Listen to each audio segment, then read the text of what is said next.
Bonjour, alors voici un résumé des notes de cours qu'on a prises aujourd'hui. Donc on va parler de relations, de fonctions et des réciproques. Première affaire, un petit rappel du plan cartésien et de ce que c'est qu'une table de valeurs. Donc ici on a l'axe des X, ici l'axe des Y. À l'intersection des deux axes, on appelle ça l'origine. Il y a 4 cadrans. En fait, les axes divisent le plan cartésien en 4 cadrans. Donc, c'est dans le sens anti-horaire comme ça. Le 1, 2, 3, 4. Les coordonnées en X du premier cadran sont positives. Celles en Y sont positives aussi.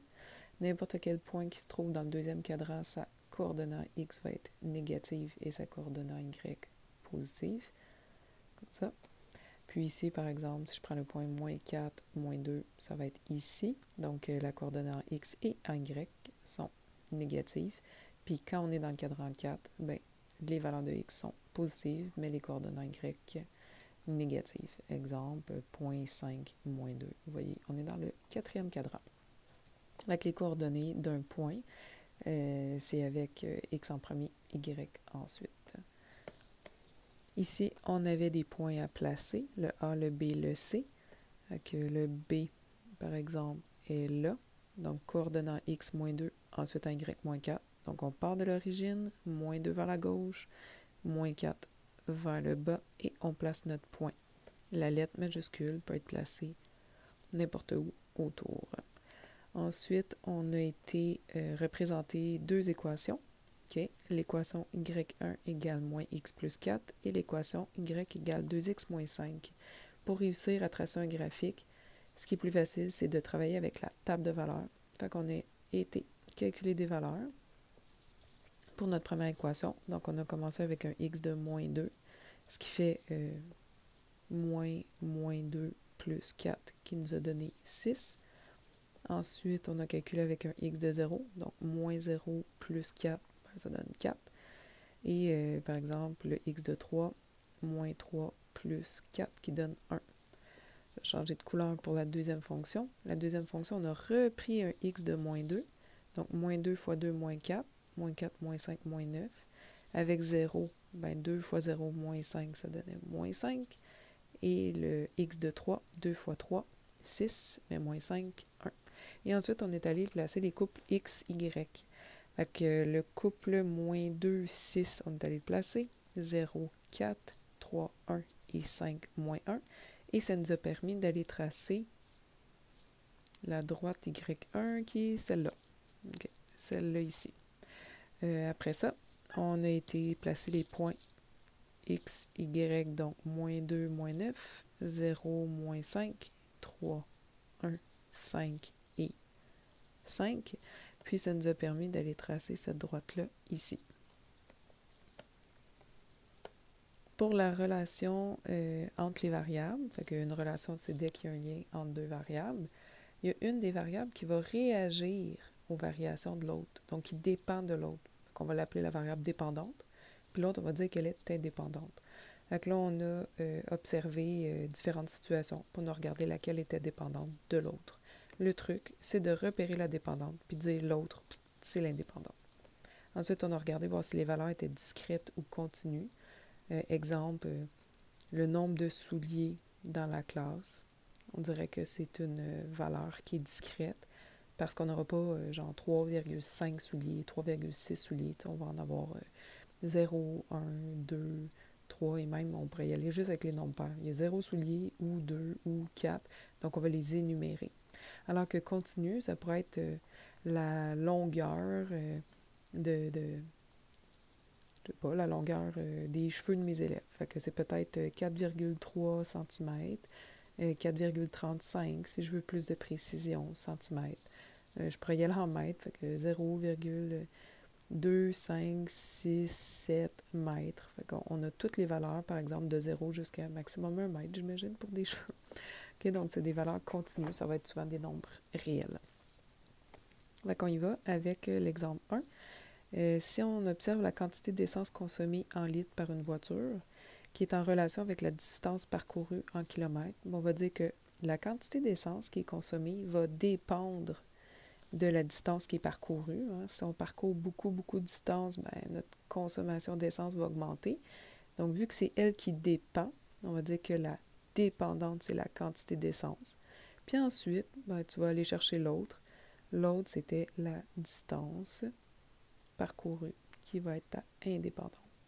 Distance parcourue en kilomètres. Pour savoir si c'est discret ou continu, ben, une distance en kilomètres, là, faite par une voiture, c'est continu. Donc, on pourrait avoir 10,35 km, par exemple. Mais on pourrait y aller avec 10,354 km et rajouter tout plein de valeurs comme ça. Et la variable dépendante, qui était la quantité d'essence. La quantité d'essence est continue aussi parce que je pourrais avoir 5,83 litres, par exemple, consommés, ou 5,9 litres. Ben, il y a plein de nombres possibles.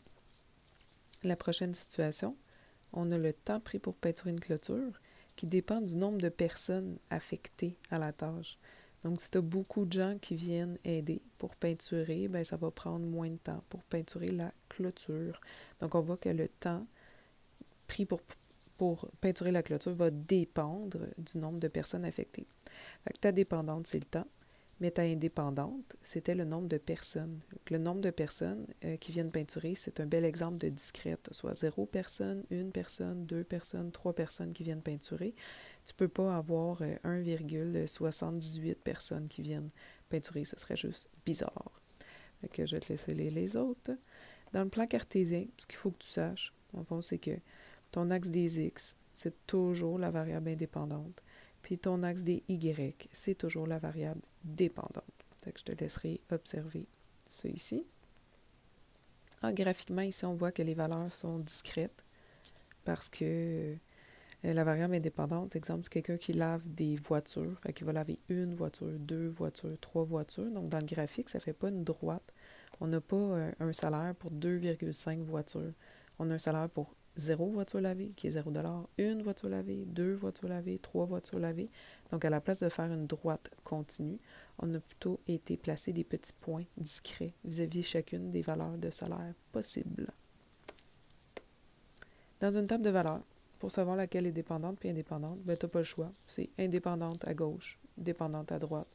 Si tu as une table de valeurs qui est horizontale, ben, c'est toujours indépendante en haut, dépendante en bas. Parce que ça va avec tes X et tes Y. Les exemples, je te laisserai les regarder. Et la réciproque, c'est juste d'inverser la coordonnée en X et la coordonnée en Y de chacune de tes valeurs. Exemple, donc si j'ai le point moins 5, 4, ben, le nouveau point de la relation réciproque, ça va être le 4 qui s'en va là, puis le moins 5 qui s'en va là. Fait que ça fait le point 4 moins 5. Ce qu'on a remarqué aussi, c'est que dans le plan cartésien, ta relation réciproque elle va être symétrique par rapport à la bisectrice des cadrans 1 et 3. Donc, cadran 1, cadran 3, la bisectrice, c'est la droite qui coupe en deux parties égales ton cadran 1 puis ton cadran 3. Okay.